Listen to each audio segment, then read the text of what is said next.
नारद संचार आर्थिक समाचार के इस ताज़ा अंक में हमारे दर्शकों का एक बार फिर से स्वागत है। आज 16 अक्टूबर 2022 है। आज हम बात करेंगे सितंबर में थोक महंगाई की और खुदरा महंगाई के आंकड़ों की, और अगस्त महीने में देश में औद्योगिक उत्पादन की क्या स्थिति रही है उसके बारे में सरकारी आंकड़ों की। भारत सरकार के सांख्यिकी एवं कार्यक्रम क्रियान्वयन मंत्रालय के तहत आने वाले राष्ट्रीय सांख्यिकी कार्यालय यानी NSO ने 12 अक्टूबर 2022 को सितंबर माह के उपभोक्ता मूल्य सूचकांक पर आधारित महंगाई के आंकड़े जारी किए। उपभोक्ता मूल्य यानी खुदरा महंगाई, जिसको हम सामान्य सीधे शब्दों में कहते हैं। तो खुदरा महंगाई सितंबर 2022 में 7.41% पर पहुंच गई है। अगस्त में ये 7% के आंकड़े पर थी और सितंबर में 7.41% पर पहुंच गई है।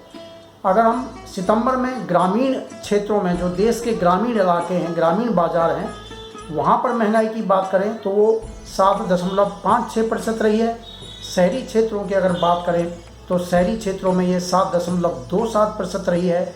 और दोनों को संयुक्त तौर पर, पूरे देश को समग्र तौर पर अगर आंकड़ों को इनका आकलन करें तो खुदरा महंगाई, उपभोक्ता मूल्य सूचकांक पर आधारित महंगाई 7.41% पर पहुंच गई है। यानी महंगाई बढ़ने की रफ्तार जो अगस्त में 7% थी वो सितंबर में और तेज होकर 7.41% पर पहुंच गई है। जो मंत्रालय ने ये आंकड़े जारी किए उसमें ये भी कहा गया है कि जो कोरोना महामारी है, जो मार्च 2020 से जिसका प्रभाव शुरू हुआ था, तो कोरोना महामारी की वजह से जो प्रभाव पड़ा है उसको ध्यान में रखते हुए भी इन आंकड़ों को परिभाषित करना चाहिए, इन आंकड़ों के बारे में जानकारी देना चाहिए।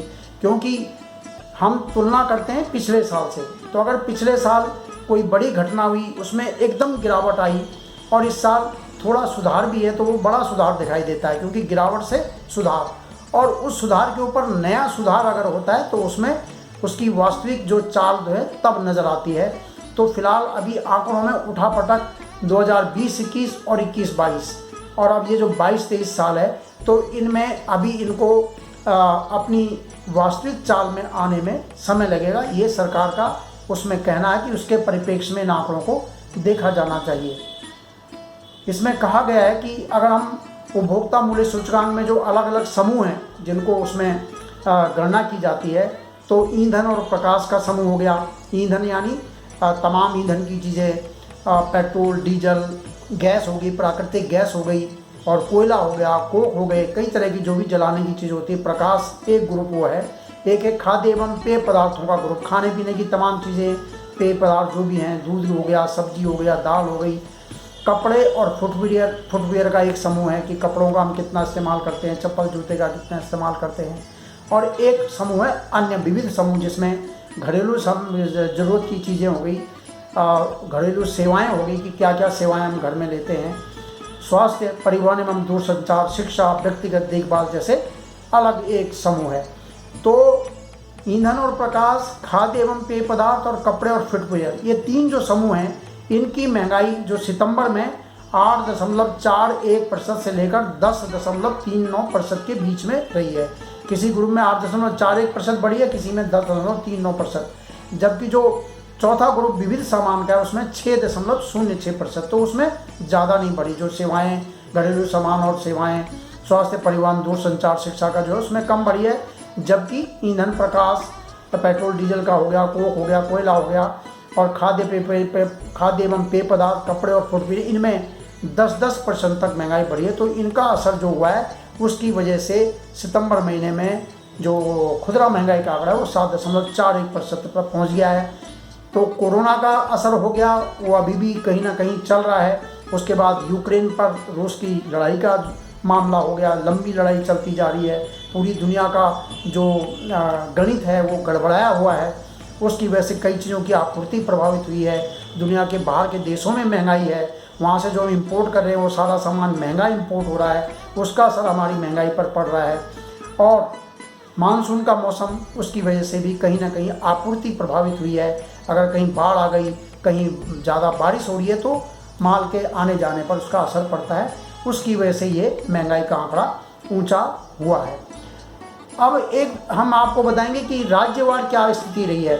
सितंबर में जो महंगाई का आंकड़ा है तो उसका अगर हम एक एक राज्य में अगर उसका आकलन करें, जैसा कि सरकारी आंकड़ों में दिया गया है, पूरा चार्ट उसमें दिया गया है, तो सितंबर 2022 में एक साल पहले सितंबर के मुकाबले सबसे ज़्यादा जो उपभोक्ता मूल्य सूचकांक पर आधारित महंगाई है और पश्चिम बंगाल में 9.44% रही है। पश्चिम बंगाल में महंगाई का आंकड़ा ऊंचा रहा है 9.44%। उसके बाद दूसरे नंबर पर तेलंगाना, यहाँ पर जो है 8.67% रहा है सितंबर में महंगाई का आंकड़ा।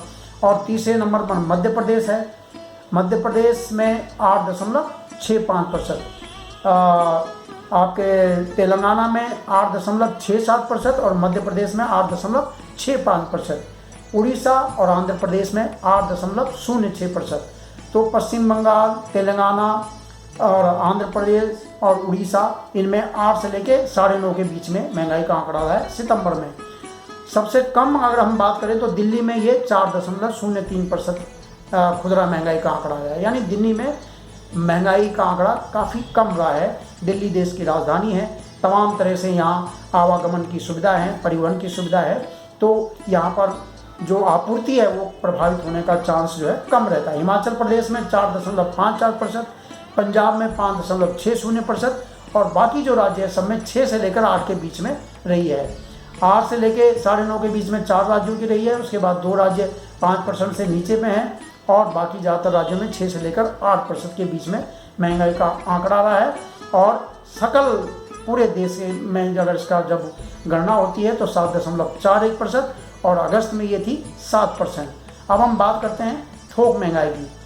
थोक महंगाई और खुदरा महंगाई। थोक मूल्य सूचकांक जो तैयार किया गया उसमें जो ग्रुप हैं उसमें कम ग्रुप शामिल किए गए हैं। उसमें जो है खाद्य वस्तुओं का ग्रुप है और ईंधन का ग्रुप है और एक विनिर्मित उत्पादों का समूह है, उसमें कम समूह है। जबकि खुदरा मूल्य सूचकांक में घरेलू जो सेवाएं हैं, बिजली, पानी, दूरसंचार, परिवहन, उन चीज़ों को भी शामिल किया गया है। थोक मूल्य सूचकांक के प्राथमिक वस्तुओं का जो समूह होता है उसका भारांक 22.62% है और ईंधन और बिजली जो प्रमुख समूह है उसका 13.15% और तीसरा विनिर्मित उत्पादों का जो सामान पैकिंग में आता है, तमाम चीज़ें जो भी फैक्ट्रियों से पैक होकर आपके पास खाने पीने का जो भी इस्तेमाल का सामान है उसका 64.23% का भारांक है। तो ये 3 समूह प्रमुख हैं उसमें।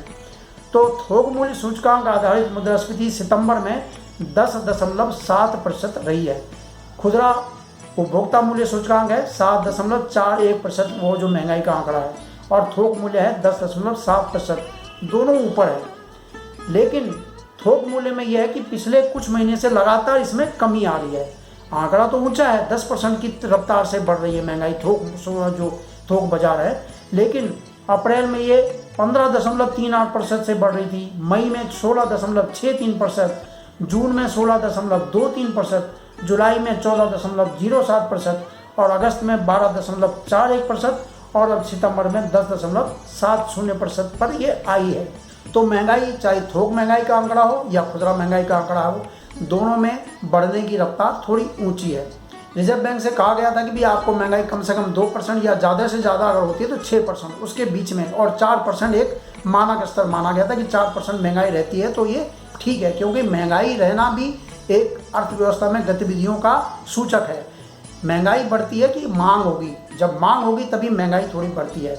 हालांकि और भी वजह हो सकती है कि किसी चीज़ की आपूर्ति नहीं हो रही है, कोई चीज़ पैदा नहीं हो रही है, उसका प्रोडक्शन नहीं हो रहा है, उसकी वजह से भी महंगाई बढ़ती है। लेकिन जनरली ये होता है कि मांग बढ़ेगी तो महंगाई थोड़ी ज़्यादा होगी, मांग कम होगी तो महंगाई कम होगी। तो 4% ये रहनी चाहिए, उस लिहाज से महंगाई का आंकड़ा ऊपर है और सरकार को और रिजर्व बैंक को इस पर जो है ध्यान देना होगा। अब हम बात करते हैं कि औद्योगिक उत्पादन सूचकांक, एक औद्योगिक उत्पादन का भी सूचकांक बनाया गया है कि देश में औद्योगिक गतिविधियां किस हिसाब से बढ़ रही हैं, कमज़ोर पड़ रही हैं।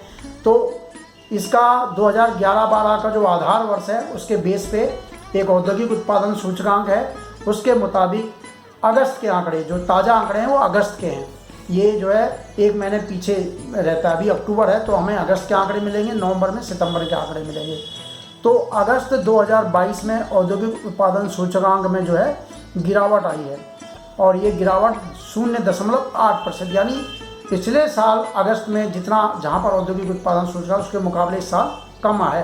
पिछले साल अगस्त में 132.4 अंक पे था, तो इस साल अगस्त में 131.3, 32 से घट के 31 पे आ गया, तो 0.8% की गिरावट आई है। और इस गिरावट के लिए कहा गया कि पिछले साल जो बड़ी वृद्धि हुई थी उसके मुकाबले इस साल थोड़ी कमी रही है।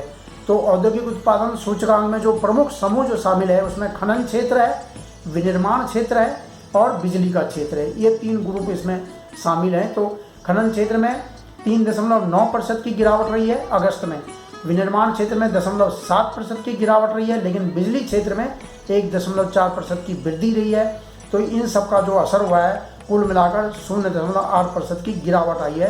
तो पिछले साल इनमें बड़ा उछाल आया था, उसके मुकाबले इस साल थोड़ी कमी रही है। इसलिए ये कहा गया है कि जो कोरोना महामारी की वजह से उत्पन्न जो असामान्य परिस्थितियां हुई हैं उसको ध्यान में रखते हुए सूचकांक को उस नज़र से उसको परिभाषित किया जाना चाहिए, उसकी नज़र से देखा जाना चाहिए। और अब मैं बात करूंगा वित्त मंत्री निर्मला सीतारमण जी के बारे में, जो कि 11 से 16 अक्टूबर के बीच अमेरिका की यात्रा पर हैं। और इस दौरान वो जो है G20 देशों के वित्त मंत्रियों से, केंद्रीय बैंक के गवर्नरों से मुलाकात करेंगी, कई देशों के वित्त मंत्रियों के साथ अलग अलग बात करेंगी। इस समय पूरी दुनिया के जो केंद्रीय बैंक है, जैसे यहाँ का रिजर्व बैंक है, तो दुनिया के जो केंद्रीय बैंक है ब्याज दरें बढ़ा रहे हैं, वहाँ महंगाई को किस तरह वो काबू कर रहे हैं। तो उनके ब्याज दरें बढ़ाने की वजह से हमारे यहाँ भी असर पड़ रहा है, हम भी ब्याज दरें बढ़ा रहे हैं और इसकी वजह से कहीं ना कहीं मांग पर असर पड़ता है। तो उनकी ये जो यात्रा है काफ़ी महत्वपूर्ण है। वो IMF और विश्व बैंक की जो सालाना बैठकें होती है उसमें भाग लेने वहाँ पहुँची हैं और तमाम देशों के वित्त मंत्री भी वहाँ पहुँचे हुए हैं, उनके साथ वो मुलाकात कर रही हैं। 11 से 16 अक्टूबर का ये उनका कार्यक्रम, ये दौरा रहा है। फिलहाल इतना ही। आप हमारे चैनल को सब्सक्राइब कीजिए, लाइक कीजिए और सब्सक्राइब करने के बाद उसमें जो घंटी है उसे भी दबाइए ताकि आपको सारे वीडियो मिलते रहें। फिलहाल इतना ही। नमस्कार।